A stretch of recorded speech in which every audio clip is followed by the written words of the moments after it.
Bom dia. Bom dia. Vamos abrir nossas Bíblias em 1 Coríntios, capítulo 5.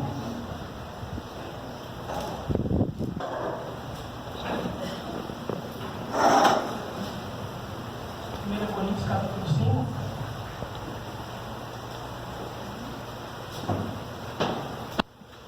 Versículos 7 e 8.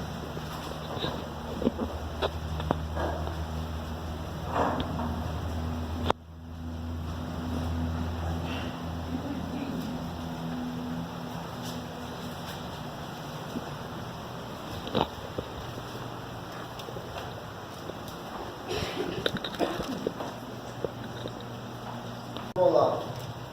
Por isso celebremos a festa, não com o velho fermento, nem com o fermento da maldade e da malícia, e sim com os asmos da sinceridade e da verdade. Existe algumas pessoas que se perguntam por que comemorar a Páscoa, por que celebrar a Páscoa. Haja vista que a Páscoa é uma festa dos judeus. Para que então celebrar uma festa de um povo que tem suas características próprias, então não seria necessário. Mas o apóstolo Paulo, falando aos coríntios, diz: celebremos a festa. E ele está falando da Páscoa. Cristo, nosso Cordeiro Pascal, foi sacrificado. Celebremos a festa. Essa é a determinação, o convite que o apóstolo Paulo faz aos coríntios.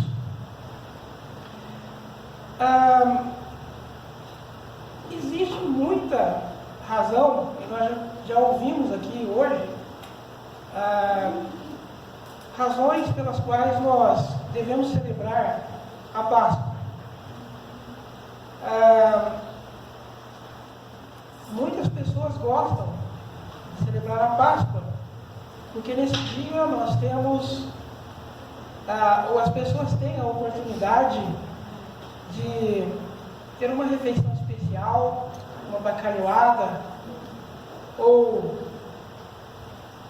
o famoso ovo, né, de chocolate, tão gostoso, feito pela Nestlé, pela Lacta. Existe uma diversidade muito grande de ovos de chocolate. Mas, na verdade, essas coisas não têm nenhuma ligação com o que é realmente a Páscoa. E sobre isso que nós queremos falar essa manhã. Por que nós devemos celebrar a Páscoa? Voltando lá em Êxodo, capítulo 12, nós vemos a instituição da Páscoa. Deus determinando a Moisés que passe determinadas prescrições ao povo de Israel para a celebração da primeira Páscoa. No capítulo 12, capítulo que antecede a última praga. O Egito havia sofrido já 9 pragas, conforme Deus tinha dito a Moisés, e Moisés tinha transmitido isso ao faraó. 9 pragas já haviam acontecido. E antes de acontecer a 10ª praga, a praga final, Deus manda Moisés instruir ao povo de Israel: no 10º dia vocês vão pegar um cordeiro, vão separar um cordeiro para a celebração da Páscoa. E nós vemos algumas características desse cordeiro que deveria ser sacrificado na Páscoa. A primeira coisa, que o cordeiro deveria ser sem defeito. Êxodo 12, versículo 5. É muito claro e determinante. O cordeiro deve ser sem nenhum defeito. Um cordeirinho de 1 ano, sem qualquer defeito. Interessante que deveria ser separado no 10º dia. A Páscoa era celebrada no dia 14. Então, 4 dias antes, era necessário separar o cordeirinho. Na primeira Páscoa, claro que não houve isso, mas posteriormente, as pessoas levavam os cordeiros para o templo e o sacerdote ia fazer a revisão e observar se aquele cordeiro ou os cordeiros eram aptos para serem imolados, para serem sacrificados no dia da Páscoa. Então, a primeira coisa que nós vemos, o cordeiro deve ser perfeito. Segundo, o cordeiro era para o sacrifício, né? Deveria ser separado para ser sacrificado. Era necessário que se degolasse o animal e o sangue daquele animal era derramado numa bacia. E depois nós vemos que esse cordeiro é o cordeiro salvador, o cordeiro que trazia salvação. De acordo com a prescrição que Deus deu a Moisés, deveria ser aspergido o sangue sobre as portas das casas, sobre as ombreiras e sobre a verga da porta.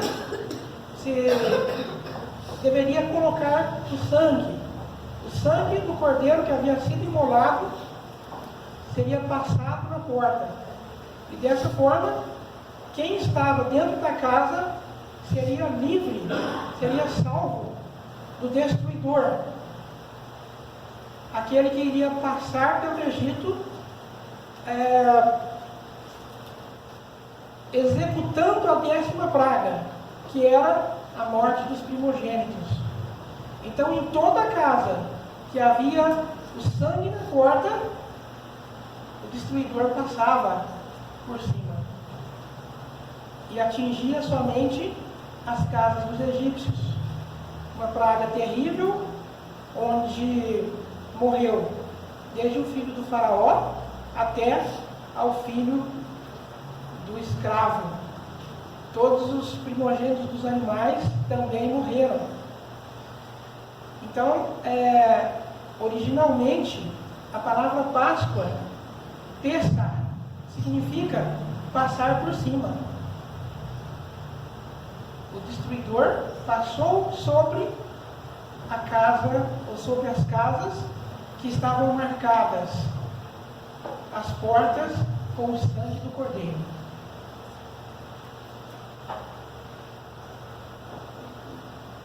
E voltando ao tempo do Novo Testamento, nós vemos João Batista apresentando Jesus, dizendo: eis o Cordeiro de Deus que tira o pecado do mundo.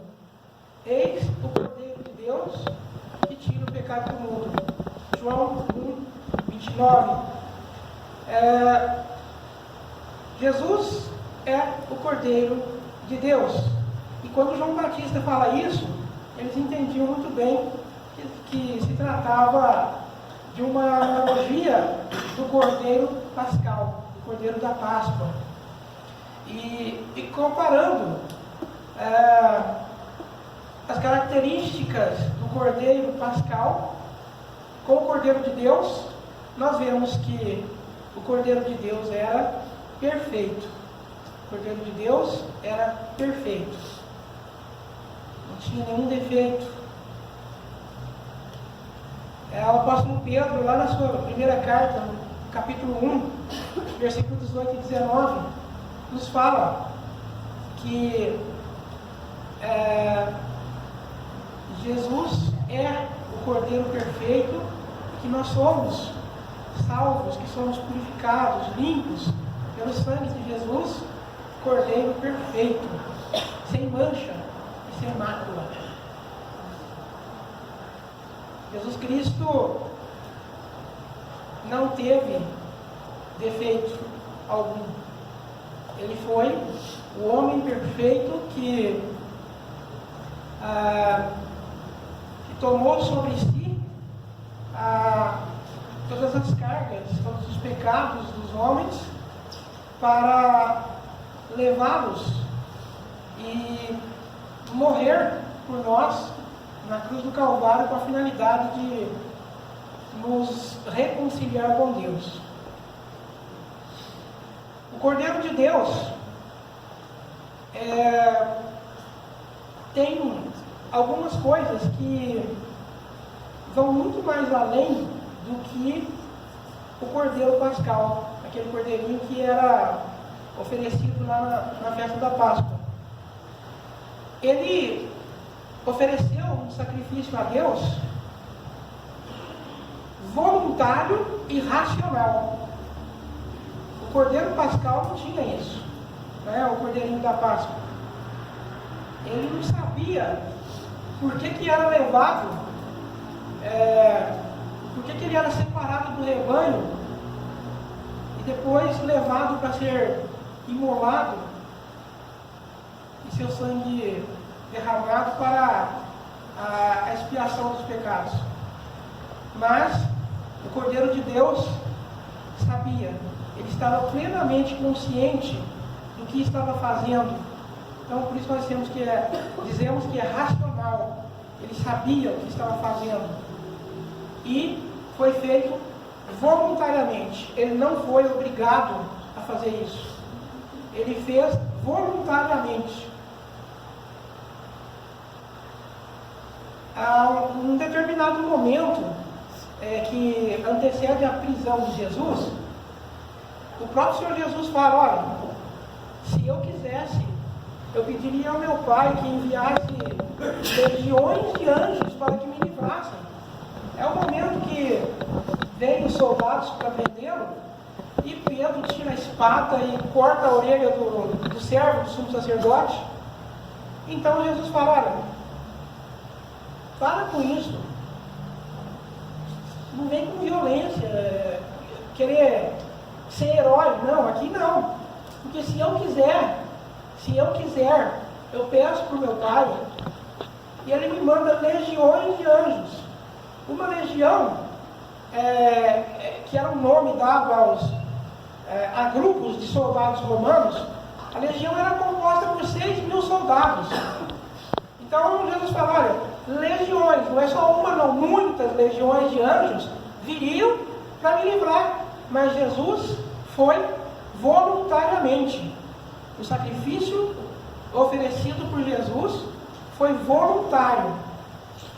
E nesse sacrifício da cruz do Calvário, nós vemos Jesus realizando uma obra dupla. Porque ele atua como sumo sacerdote e atua como oferta. Ele, o sumo sacerdote perfeito, oferece uma oferta perfeita a Deus. Uma oferta de um cordeiro sem mancha, sem defeito. Uma oferta de muita eficácia. Muita eficácia.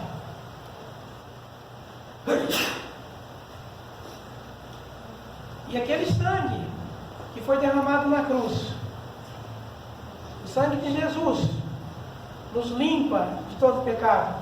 1 João 7, porque o sangue de Jesus nos purifica de todo pecado.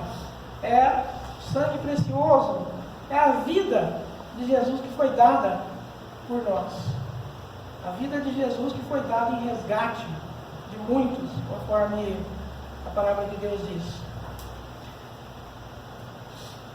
E existem algumas coisas interessantes que envolvem, né, a Páscoa dos judeus e a morte e ressurreição de Jesus.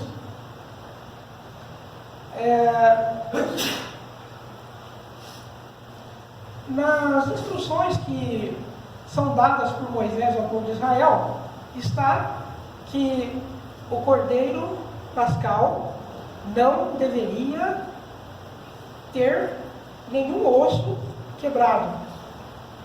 E assim se cumpriu lá na cruz do Calvário. Mesmo que os romanos tivessem o costume de, digamos assim, de dar o seu golpe de misericórdia, né? O ato final era de quebrar as pernas do crucificado, para que ele pudesse morrer mais rápido. Quando o centurião vai e vê, ele vai com a intenção de quebrar a perna de Jesus, mas ele vê que Jesus já estava morto. Então, nenhum dos seus ossos foram quebrados, conforme o que dizia na prescrição do Cordeiro Pascal. Nenhum dos ossos deveria ser quebrado. Outra característica interessante, uma curiosidade. Onde Jesus nasceu? Belém. Jesus nasceu em Belém, de Judá, conforme foi profetizado e cumprido. Jesus nasceu em Belém, de Judá. E aí, veja só o que acontecia. Lá em Belém, numa localidade chamada nas terras de Boaz, existia grupos de pessoas que criavam ovelhas. E essas ovelhas eram especialmente criadas para serem levadas a Jerusalém para que fossem sacrificadas na Páscoa. E no dia que nós conhecemos como Domingo de Ramos, né, e a Bíblia coloca como a entrada triunfal de Jesus em Jerusalém, enquanto o Cordeiro de Deus entrava por uma porta de Jerusalém, eu imagino que é tão perfeita a palavra de Deus, que nesse mesmo momento, por outra porta, que era chamada a Porta das Ovelhas, entravam os cordeiros que eram levados para o templo, para que fossem examinados pelo sacerdote. Os cordeiros que seriam sacrificados na Páscoa. No mesmo dia, na mesma hora, os cordeiros de Belém entram pela Porta das Ovelhas. E por outra porta de Jerusalém entra o Cordeiro de Deus para ser sacrificado pelos nossos pecados. Glória a Deus.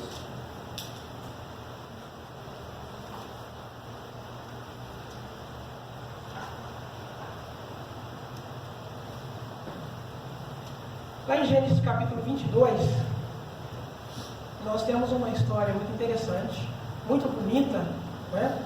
Uma história que chama muito a nossa atenção, que é a grande prova que Abraão passou. E ali, nesse capítulo 22, Deus fala assim: Abraão,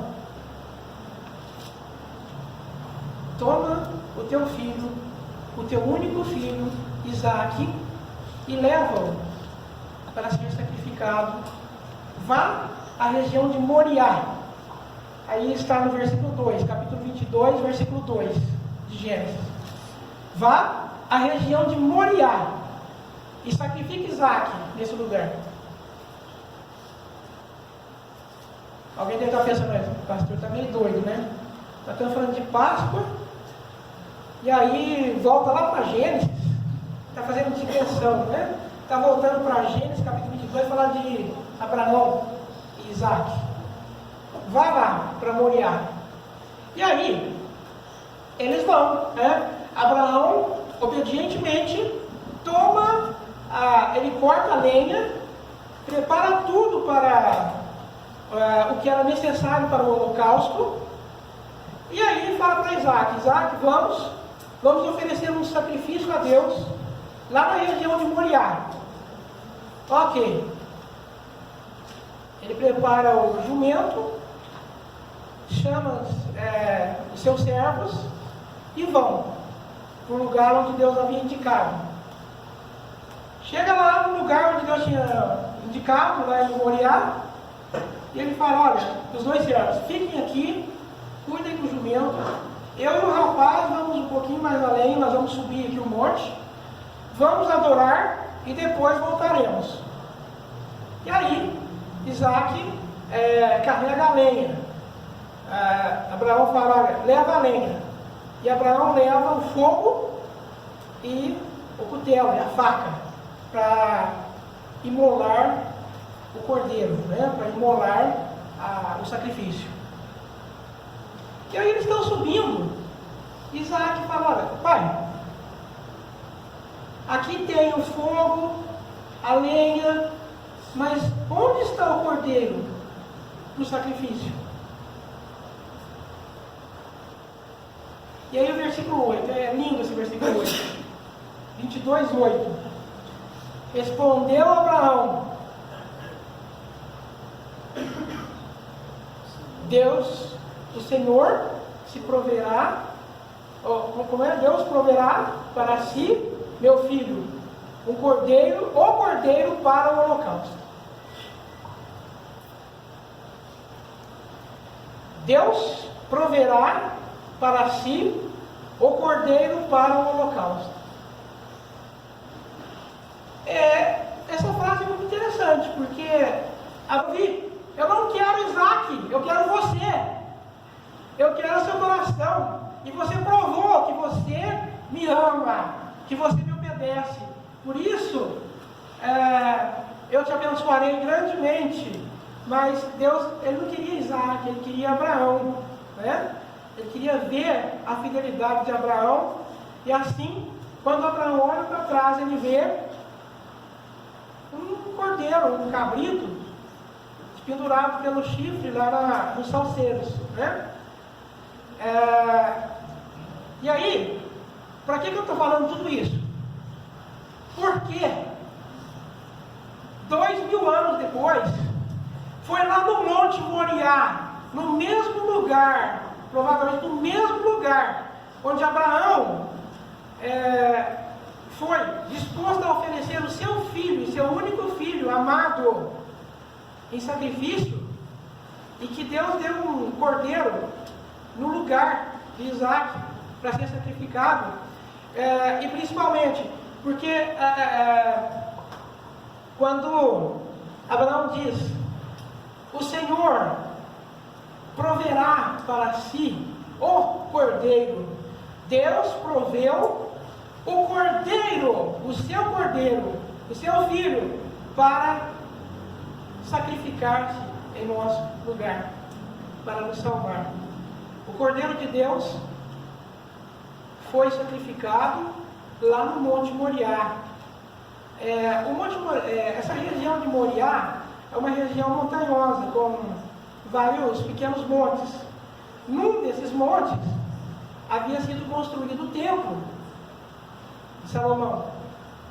E agora, no tempo de Jesus, era um lugar, ou um dos lugares, né, que era chamado de Calvário, era um lugar sujo, um lugar que tinha se tornado o lixão da cidade.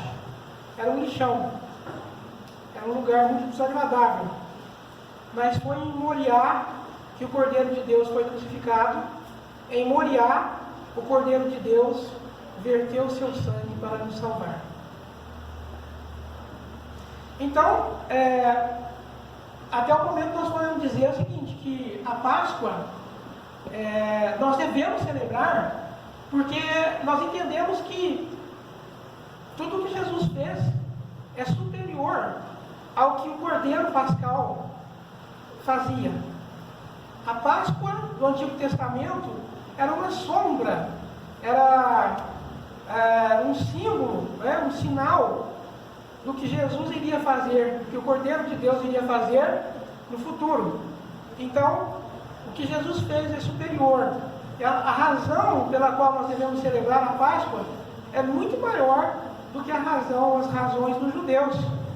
E aí, uma outra coisa que o Cordeiro Pascal nunca fez, mas que o Cordeiro de Deus fez, é que ele ressuscitou dos mortos.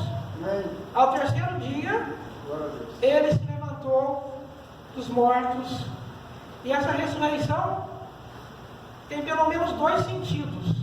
Primeiro, a prova de que Deus aprovou, aceitou o sacrifício de Jesus. O sacrifício de Jesus foi aceito por Deus plenamente, e a prova disso está que ele ressuscitou dos mortos. E segundo, que essa ressurreição de Jesus é benefício para nós. É para nós. E eu gostaria de citar Jó, capítulo 19, versículo 27, 25, 26 e 27. Eu li algumas versões, fiz uma paráfrase desses versículos, que dizem o seguinte: Jó, se você quiser acompanhar, Jó, capítulo 19, versículo 25 a 27, diz assim: eu sei que o meu Redentor vive, e que nos últimos tempos se levantará sobre a terra. Depois que o meu corpo se decomponha na sepultura, no meu corpo verei a Deus. Sim, os meus olhos verão e contemplarão a Deus. Não outros, ou seja, não outros olhos, mas os meus. Quão intenso é o desejo do meu coração para que esse dia chegue. Essa é a palavra desses versículos, né? Palavras ditas por Jó, muitos séculos antes de Jesus. Eu sei que o Redentor vive, e sei que, ainda que o meu corpo se desfaça na sepultura, eu verei a Deus. Os meus olhos, os meus próprios olhos, contemplarão ao meu Deus. Quão intenso é o desejo do meu coração para que isso aconteça, para que chegue esse dia. Eu gostaria que, quando eu morresse, que alguém lesse esses versículos. Se fosse possível até escrever, é muito caro, né, para colocar na sepultura, lápide, mas eu gostaria que tivesse escrito na minha sepultura: eu sei que meu Redentor vive, e ainda que o meu corpo se desfaça, se decomponha, eu verei meu Deus. Amém. Por quê? Porque Jesus morreu e Jesus ressuscitou. A ressurreição é para nós também. Amém. Que bom que nós podemos ter essa esperança. A esperança de que nós ressuscitaremos. Se nós estivermos vivos quando Jesus voltar, nossos corpos serão transformados. E mais, teremos a oportunidade de nos encontrarmos com muitas pessoas queridas que já partiram. Aqueles que morreram no Senhor receberão o cumprimento da promessa, que é a ressurreição. Eu vou me alegrar muito de encontrar com a minha avó de novo. Alguém que eu respeitava muito, eu tinha muito apreço, e vai ser uma alegria muito grande poder me encontrar com ela e com muitas outras pessoas que eu conheci, que já partiram. Por causa da ressurreição de Jesus, nós também ressuscitaremos. Todos aqueles que morrerem em Cristo, todos os que morreram em Cristo, ressuscitarão. E nós teremos a oportunidade de nos vermos novamente. Amém. Quando o Senhor Jesus estava lá na cruz do Calvário, às 3 da tarde, ele deu um brado final, né? Dizendo: Pai, está consumado. Isso, nesse mesmo momento, lá no templo, o sacerdote estava degolando o cordeiro para o sacrifício. Os sacerdotes podiam ir embora para casa, os vendedores de ovelhas, os cuidadores das ovelhas, podiam voltar para casa, libertar os cordeiros, deixarem livres, porque estava consumado. O Cordeiro de Deus tinha terminado a obra de expiação da humanidade. O Cordeiro de Deus diz: está consumado. Para muita gente, parecia um brado de derrota, né? Acabou. Mas é o brado de vitória. Jesus está dizendo: Pai, está consumado, tetelestai, está pago. A dívida do pecado está paga. Amém. É vitória. Eu venci, eu terminei, eu concluí. Concluí aquilo que o Senhor estabeleceu para que eu fizesse. Está concluído. Está pago. Já não existe mais cobrança do pecado. E o véu do templo se rasga. Isso é um símbolo de que está aberto o acesso nosso para com Deus. Por causa de tudo isso que Jesus fez, nós podemos fazer parte da família de Deus, nós podemos ser chamados de filhos de Deus. Basta crermos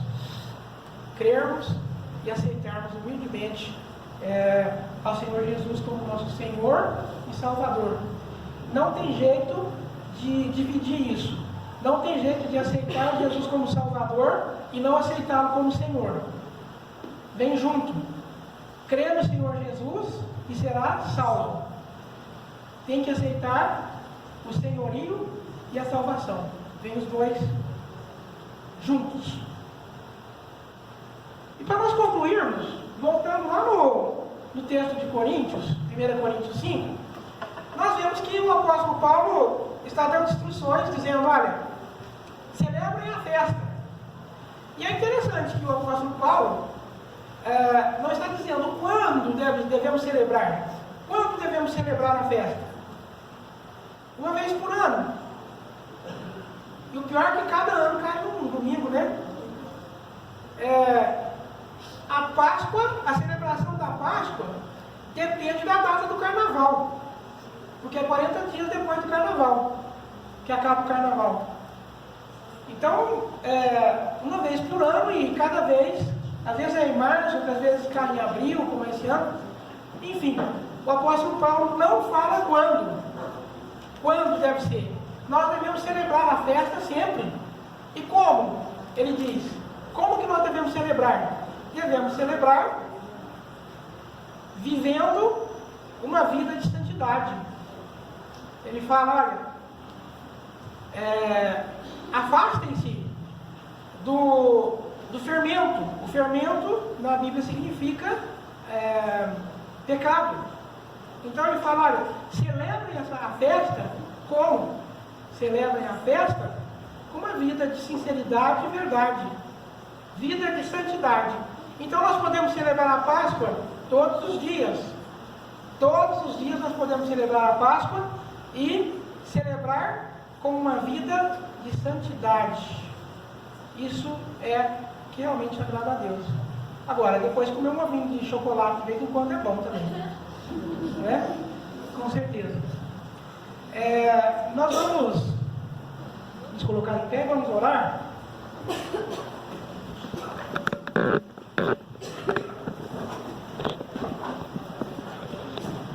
Senhor, nosso Deus, nosso Pai, te agradecemos por